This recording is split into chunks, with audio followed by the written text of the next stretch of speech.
আমার শিক্ষার্থী বন্ধুরা, আজকে আমরা আলোচনা করব সৎ উদ্দেশ্য ও অসৎ উদ্দেশ্য, যেটাকে ইংরেজিতে বলে গুড অ্যান্ড ব্যাড অবজেক্টিভস।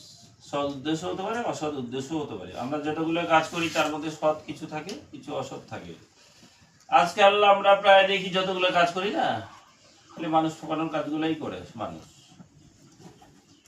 যেমন বড় বড় অনুষ্ঠান করা হয় আজকাল, খুব বড়, প্রায় বাড়িতে কীর্তন, সপ্তাহে একদিন কীর্তন, সপ্তাহে দুদিন কীর্তন, ওই কীর্তনে সবাইকে ডেকে খাওয়ানো হয়। কিন্তু আসল উদ্দেশ্যটা কি? আসল উদ্দেশ্য তো হচ্ছে মানুষ ঠকানো, মানুষকে শোষণ করা। কীর্তনের মাধ্যমে মানুষের মগজ ধোলাই করে শোষণ করা।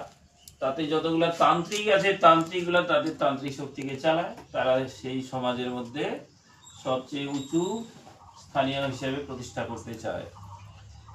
কিন্তু কীর্তন করো, ধর্ম করো, এগুলো তো প্রকৃত ধর্ম নয়। প্রকৃত ধর্ম কি? প্রকৃত ধর্ম হচ্ছে মানুষকে সাহায্য করা।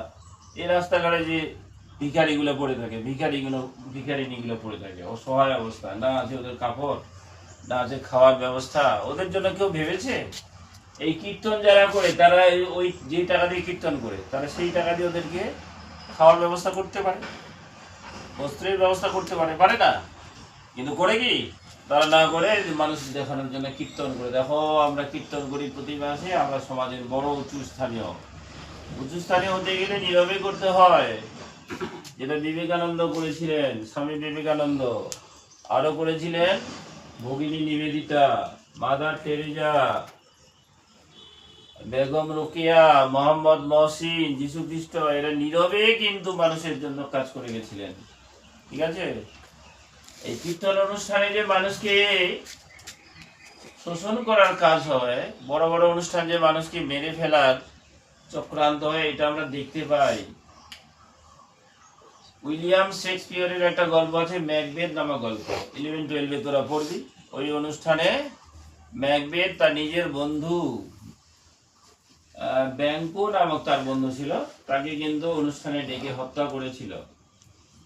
তো ওটা গল্প বড় হলে পড়বি তোরা, যে অনুষ্ঠানে কত মানুষকে হত্যা করা হয়। তারপরে শিক্ষকেরও শিক্ষক যিনি ছিলেন, তার নাম ছিল সক্রেটিস। জানিস তো, সক্রেটিস সব থেকে বড় শিক্ষক। আমরা তো শিক্ষকতা করছি, আমাদের থেকে আরো শিক্ষক আছেন, তার থেকে আরো বড় শিক্ষক, বড় থেকে বড় প্রধান যে শিক্ষক ছিলেন, আদি শিক্ষক, তার নাম ছিল সক্রেটিস। তাকে কিন্তু অনুষ্ঠানে ডেকে বিষ খাইয়ে মারা হয়েছিল, জানিস তো। কারো বাড়িতে গিয়ে হঠাৎ করে কিছু খেয়ে নিবি, ওটাও বড় বিপজ্জনক, যেন মানুষ দেখে